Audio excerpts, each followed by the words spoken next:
Let's bring in Fox News contributor Joe Concha to react. Joe, you heard that report. MSNBC now banned from the courthouse. Now, they say they didn't do it, but the judge points out there was a photographer covering the bus or following the bus with jurors in it. You want to believe that, you know, this left up to 12 people. That's what justice in America looks like. But if you're photographing or potentially photographing jurors, that can change the outcome, too. Yeah, Pete, you're a logical person. I'm a logical person. Let's apply logic here, all right? Basic logic. MSNBC, which has declared Rittenhouse not only guilty, but a racist, even before this trial began and the evidence started to come in, they actually expect people to believe that its producer was not following the jury van. He just happened to be right behind it. Pure coincidence, right? And then he decides to run a red light. Why? What's the sense of urgency? Unless you, as a producer, was doing exactly what you say you were instructed to do, photograph the jury. Oh, and speaking of the person who the producer claims instructed him to follow the jury, she's deleted her social media accounts, which, if there was no wrongdoing here, this person wouldn't be doing that. Any logical person can see that this is partisan activism in broad daylight, Pete.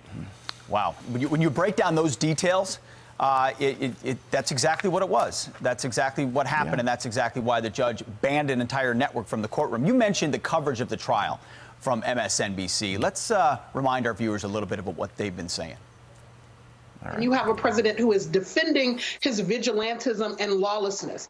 And that is really where we are as a country. He was well prepared by his defense attorneys to disrupt his image as a trigger-happy vigilante who went on a shooting rampage. This feels like those cases in the 1950s. You know, somebody, white male, killed someone, and they were in and out fast and acquitted.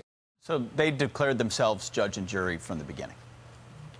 Yeah, and let's bring it back now to what happened yesterday as far as MSNBC being banned. You could make the argument, Pete, and it's a good one, that MSNBC is attempting to obstruct justice here, right? Because if the jury is aware that they're being followed, that's intimidation, that's harassment. And this isn't Antifa. It's allegedly a national news organization which for weeks has been saying that sort of stuff that we just played. And these actions could sway the way they vote in this trial as far as following the jury. And look, these orders usually don't happen on a low level, by the way. I'll leave it here. I could waste everyone's time and list the reasons around the need for an internal investigation carried out by a third party, but why bother? NBC is going to wait this out, and they know that most media reporters and those who cover the industry will not call them out on it because they tacitly agree with the tactics here and align with the network ideologically. It's a whole bowl of wrong, Pete.